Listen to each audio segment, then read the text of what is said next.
All right, boys, we're gonna talk about some rope here. So I just got a new rope. I'm gonna show you what it is here in a minute. I'm gonna talk a bit about different types of rope and how to make your right selection. So when I was looking at rope, I looked at a few things first. First thing is what type of climbing you're gonna be doing.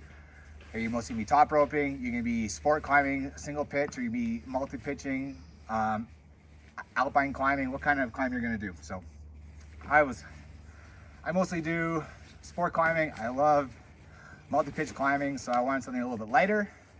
I wanted something a little bit longer and something that had some wet protection for it. So a couple of things to look at is, if you're single pitch climbing, you probably only need a 30-meter rope. It's going to do 90% of what you need to do, but also the UAI or UIAA rating doesn't really play a factor. You're not really taking factor 2 falls. The weight of the rope doesn't matter too much because you're just hauling it to the crag, and then it's just pulling it up for your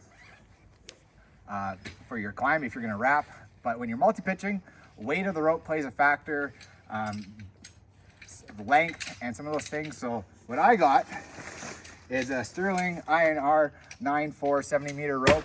It's got wet dry protection, a bit of a new technology in there where they dry coat the core. I can't actually speak to what their new thing is because I forget, because I bought this about 4 months ago when I did all my research. But what I looked at was my old rope was a 9.5 diameter, so I wanted something thinner. But mostly the thing I looked at was weight, grams per meter. And this one, even though there were some 9.3s and 9.2s I was looking at for multi-pitching, this one was actually lighter than the other one. So I went a little bit thicker so that I could have something that's going to be lighter when I'm climbing on all-day climbs or in my pack. And this one has the dual coat dry protection in it. So I like to climb in early season when there's still some water coming down off the rock. There's still maybe some snow on the ground. But also when you're multi-pitching, you never know when water's gonna come over the top and you're gonna get caught in a storm for a little bit. So having some wet dry protection.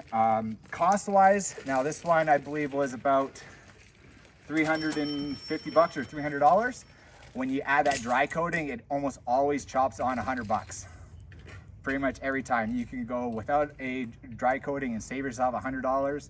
You add 10 meters of rope from 60 meters to 70 meters, you're gonna tack on another $50. That's just how it goes. So I essentially paid close to, I think this one, it was had a good price to it. Maybe I was closer to 300. I forget when I bought it. I think it was on sale.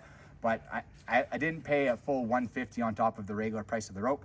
I was looking at bi-pattern, so a lot of ropes will have, well, some ropes will have a bi-pattern. One end of the rope will be a solid color, the other side of the rope would be checkered or striped, and that kind of helps you find your midpoint. But even adding that usually adds $30 to $40 more in cost just to have a change. So this one just has the center marker. So a good thing to do is just mark each end of the rope a different color, so you know, hey, I've been climbing on this side all day. Or we've been climbing on this side this one climb, you're going to switch for the next one so you don't wear out one end of the rope. So yeah, excited to test this out today. Gonna get her rolling, gonna take her out and take her for a spin.